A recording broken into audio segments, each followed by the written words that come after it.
नमस्कार, मैं अभिषेक उपाध्याय। आप देख रहे हैं टॉप सीक्रेट। आखिर ये उत्तर प्रदेश की पुलिस करणी सेना से डरती है क्या? क्या करणी सेना पर इसका कोई बस नहीं है, या फिर इससे इंस्ट्रक्शंस हैं कि करणी सेना के आगे कुछ बोलना नहीं है, खामोश हो जाना, जो कर रहा है करने देना? और ये मैं ऐसे ही नहीं कह रहा हूँ, लगातार एक के बाद दूसरी घटनाएं हो रही हैं जब यूपी पुलिस करणी सेना के आगे ऐसा लगता है जैसे हाथ खड़े कर लिए हों। ये ताज़ा घटना है आगरा की। यूपी के आगरा में ताजगंज थाने का नौफरी, और इस नौफरी गांव में बाकायदा वो व्यक्ति पेश होता है जो कि वांटेड है पुलिस का। करणी सेना का राष्ट्रीय अध्यक्ष, युवा करणी सेना का उपेंद्र राणा, ये वांटेड है। और आप देखिए किस तरह से ये मौजूद है और बाकायदा एक बोर्ड का अनावरण कर रहा है जिसमें लिखा हुआ है, राजपूतों के गढ़ नौफरी में आपका स्वागत है। छत्तीस करणी युवा सेना का राष्ट्रीय युवा अध्यक्ष वहां पर पहुंचता है और पहुंच करके इसका अनावरण करता है सबके सामने। और ये वांटेड है, पुलिस मौजूद है, एक नहीं बल्कि दो मामले में वांटेड है। आपको याद होगा आगरा में रामजी लाल सुमन जो समाजवादी पार्टी के सांसद है, 26 मार्च को उनके घर पर अटैक हुआ था। सैकड़ों की संख्या में करणी सेना के समर्थक वहां पहुंच गए थे और वहां पर अटैक किया था। उसमें बाकायदा FIR दर्ज है, उपेंद्र राणा के नाम से दर्ज है। ये शख्स जिसको आप देख रहे हैं जो बाकायदा यहाँ पर पहुंचा हुआ है और बता के पहुंचा हुआ है, डंके की चोट पर पहुंचा हुआ है, 2 दिन पहले अनाउंस करके पहुंचा हुआ है। और यूपी की पुलिस हाथ पर हाथ रख करके देखती रह गई, छूने की हिम्मत नहीं हुई यूपी की पुलिस की। आप सोचिए ये कैसी पुलिस है, दुनिया भर के दावे करती है, इसका इनकाउंटर कर दिया, ये कर दिया, वो कर दिया, और करणी सेना के आगे यूं लाचार हो जाती है। और बड़ी बात यह है कि इस व्यक्ति पर, उपेंद्र राणा पर, एक नहीं बल्कि 2 मामले दर्ज हैं। ये जो मामला हुआ है रामजी लाल सुमन पर अटैक का, 2 मामले दर्ज हैं। और उसके बाद भी ये बता करके आता पुलिस कुछ नहीं कर पाती। आपको याद होगा कि इसके पहले रक्त स्वाभिमान रैली हुई थी इसी आगरा में 12 अप्रैल को, वहां भी ये वांटेड आया था और वहां भी उस रैली में हिस्सा लिया था। यूपी पुलिस तब भी कुछ नहीं कर पाई थी।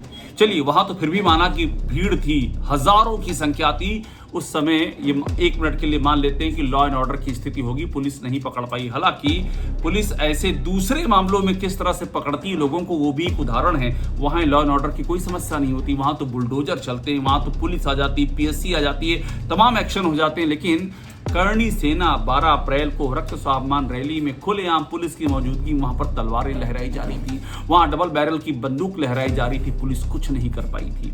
उसके बाद हमने देखा किस तरह से अलीगढ़ में समाजवादी पार्टी के सांसद रामजी लाल सुमन के कार के काफिले के आगे टायर फेंके गए, एक के बाद दूसरे टायर, और वो बड़ी दुर्घटना हो सकती थी। दुर्घटना उसमें हुई भी, रामजी लाल सुमन सुरक्षित रहे, लेकिन उस मामले में भी पुलिस ने अरेस्ट किया और उसके बाद रिहा कर दिया सबको। ये है पुलिस की स्थिति करणी सेना के आगे। तो यहाँ पर क्या हुआ, ये जो आप देख रहे हैं आगरा में ताजगंज थाना पड़ता, वहाँ नौफरी गांव है। ये बताया था उपेंद्र राणा ने कि 2 दिन बाद मैं यहाँ पर आऊंगा और यहाँ मैं इनॉग्रेशन करूंगा। 14 मई को सबको पता था, पुलिस वहां पर मौजूद थी। उपेंद्र राणा समय पर पहुंचा पुलिस के सामने, और वहां पर जो छत्तीस करणी सेना के समर्थक थे उनके सामने उसने उस बोर्ड का अनावरण किया जिसमें लिखा हुआ था, राजपूतों के गढ़ नौफरी में आपका स्वागत है। और उसके बाद पुलिस ने पकड़ने की कोशिश की, वो बड़े आराम से गाड़ी दर गाड़ी पे चेंज करता हुआ वहां से निकल गया। पुलिस मुट्ठी भर समर्थकों को पकड़ कर ले गई, उनका चालान कर दिया। उसके विरोध में भी लोगों ने हंगामा किया तो उनको समझा बुझा करके शांत किया।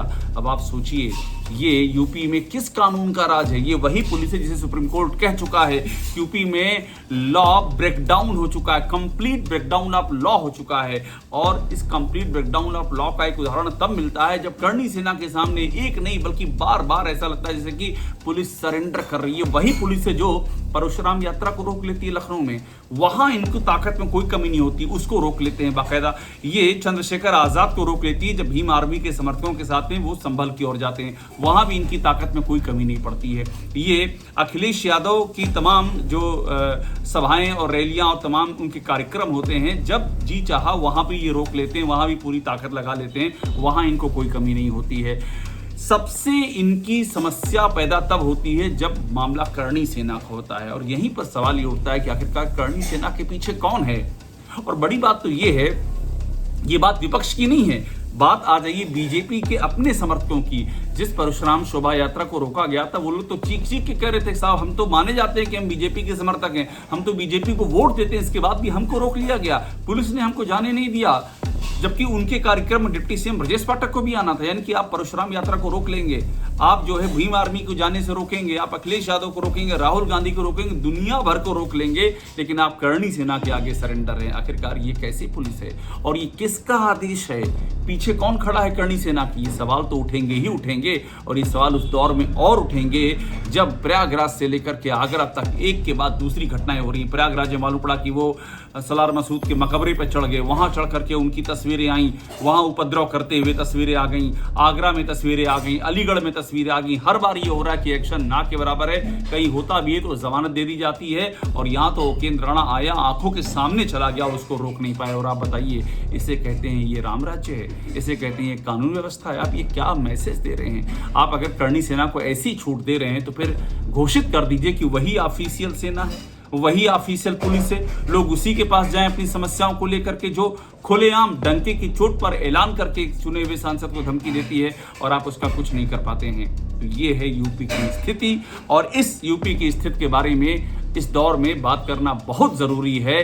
जब कहते हैं कि यूपी में लोकतंत्र है, तो आप लोकतंत्र की तस्वीर देख लीजिए, जहां कहते हैं बटेंगे तो कटेंगे, ये नारा किसके लिए है ये भी देख लीजिए। ये क्या नारा एक खास सेना के लिए है? सवाल उठता है।